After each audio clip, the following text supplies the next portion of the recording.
Hello guys, welcome to my channel.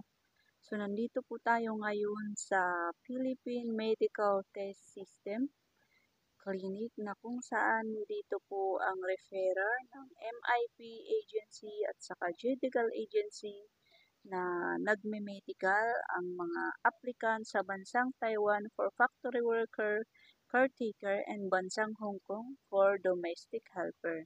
So kapag schedule po ng ating exam ay kailangan pong maaga po tayo na pumunta sa clinic at dalhin ang ating apat na ID. Pwede pong 2x2, pwede pong passport ID at pwede din pong 1x1 ID. And magdala po tayo ng sariling ballpen, isto at saka urine para po mabilis ang proseso natin sa laboratory. Kasi kapag wala po tayong dalang stool at saka urine ay pipila